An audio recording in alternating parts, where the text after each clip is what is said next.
हमारे चैनल वृंदा online study classes में एक बार फिर आप सभी का स्वागत है। वीडियो शुरू करने से पहले आप सभी से निवेदन है कि जो हम नए हैं और हमारे चैनल को अभी तक सब्सक्राइब नहीं किया है तो ज़रूर सब्सक्राइब कर लें। बेसिक शिक्षा परिषद हर जिले को 20% अधिक नामांकन का दिया था लक्ष्य, और स्कूलों में बढ़ा है दाखिला और कब बढ़ाए जाएंगे शिक्षकों के पद। तो बेसिक शिक्षा परिषद ने हर जिले में 20% से अधिक नामांकन कराने का लक्ष्य दिया था, जिससे कि दाखिला भी स्कूलों में काफ़ी बढ़ा है, लेकिन शिक्षकों के पद कब बढ़ाए जाएंगे इसका कोई भी अता पता नहीं है। बेसिक शिक्षा परिषद के 1.5 लाख से अधिक प्राथमिक और उच्च प्राथमिक स्कूलों में अभियान चलाकर छात्र छात्राओं की संख्या को बढ़ाई जा रही है, लेकिन इसमें सबसे अहम सवाल यह है कि बच्चों को पढ़ाने के लिए शिक्षकों की संख्या कब बढ़ेगी। तो शिक्षकों की संख्या कब बढ़ाई जाएगी, यह सबसे कठिन प्रश्न है और इसका जवाब भी सरकार नहीं दे रहा है। निःशुल्क और अनिवार्य बाल शिक्षा अधिकार RT अधिनियम के मुताबिक प्राथमिक स्कूलों में 30 बच्चों और उच्च प्राथमिक स्कूलों में 35 बच्चों पर एक शिक्षक होना चाहिए। यही नहीं, उच्च प्राथमिक स्कूलों में विज्ञान, गणित, भाषा और सामाजिक विषय का एक शिक्षक होना अनिवार्य है, लेकिन इन मानकों का पालन नहीं हो रहा है। पिछले 3.5 साल में परिषदीय प्राथमिक स्कूलों में शिक्षकों की भर्ती प्रक्रिया शुरू नहीं हो सकी। ये स्थिति तब है जब प्रदेश सरकार ने 2 साल पहले सुप्रीम कोर्ट में स्वयं स्वीकार किया था कि उस समय शिक्षकों के 51,112 पद खाली हैं। 17 लाख बच्चों का हुआ है दाखिला। प्रदेश के परिषदीय स्कूलों में 1 से 30 अप्रैल तक चलाए गए प्रवेश उत्सव में पिछले साल की तुलना में 17 लाख अतिरिक्त बच्चों का दाखिला हुआ है। बेसिक शिक्षा विभाग ने 2 करोड़ नामांकन का लक्ष्य रखा है।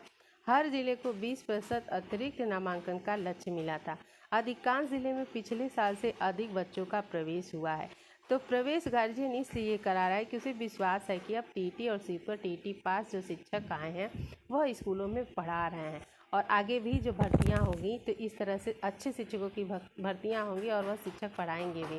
तो इस तरह से सरकार को शिक्षकों की भर्ती तुरंत निकालनी चाहिए, क्योंकि जब इतना ज़्यादा दाखिला बढ़ रहा है तो शिक्षक कौन पढ़ाने के लिए शिक्षक भी तो चाहिए। लेकिन देखिए अब सरकार इस पर कब मंथन शुरू करता है। अगली महत्वपूर्ण अपडेट है कि यूपी बोर्ड ने 102 प्रश्न परीक्षार्थियों से गलत पूछे, अब बरसेंगे अंक।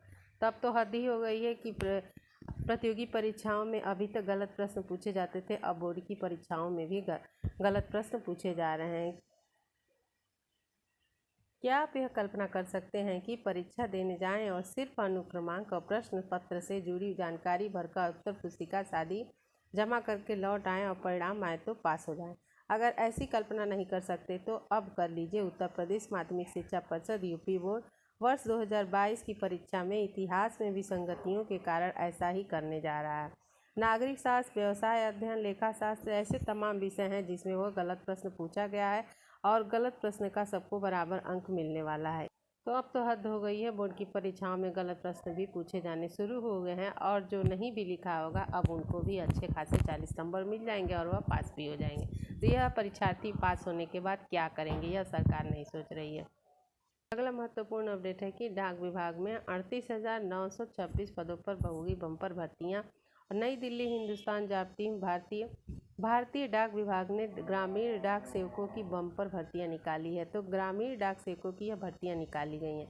21 राज्यों के विभिन्न पोस्टल संकुल में 38,926 नियुक्तियां होंगी। उत्तर प्रदेश में 2,500 से अधिक पद भरे जाएंगे। तो उत्तर प्रदेश में पदों की जो संख्या है वह 2,500 है। इसके अलावा बिहार, झारखंड, उत्तराखंड में बड़ी संख्या में पद भरे जाएंगे। आवेदन की अंतिम तिथि 5 जून निर्धारित की गई है। तो 5 जून इसकी अंतिम तिथि है। इस पद के लिए 10वीं पास युवा आवेदन कर सकते हैं और मैट्रिक में गणित और अंग्रेजी विषय के में पास होना अनिवार्य है, लेकिन इसमें अंग्रेजी और गणित से जो मैट्रिक पास किया होगा वही आवेदन कर सकता है। साथ ही राज्य के अनुसार 10वीं कक्षा तक स्थानीय भाषा की पढ़ाई का भी इस जानकारी होना आवश्यक है। ग्रामीण डाक सेवक पद के लिए उम्मीदवार को साइकिल, स्कूटर, मोटरसाइकिल चलानी आती हो। न्यूनतम आयु सीमा जो है 18 से लेकर 40 वर्ष है। सामान्य और OBC वर्ग को 100 रुपये का आवेदन शुल्क जमा करना है, और SC ST वर्ग, दिव्यांग और महिलाओं के लिए शुल्क देय नहीं है। तो इस तरह से महिलाओं को इसमें किसी भी प्रकार का शुल्क नहीं देना है। विभाग की वेबसाइट पर से अधिक जानकारी आप प्राप्त कर सकते हैं। तो ये विभाग की वेबसाइट है, इस पर जाके आपको इससे संबंधित आवेदन से संबंधित सारी जानकारी जो है वह प्राप्त कर सकते हैं। दोस्तों इसी के साथ हमारा यह आज का वीडियो समाप्त होता है। वीडियो आपको कैसा लगा कमेंट करके जरूर बताएं। हमारे चैनल को जरूर सब्सक्राइब करिएगा।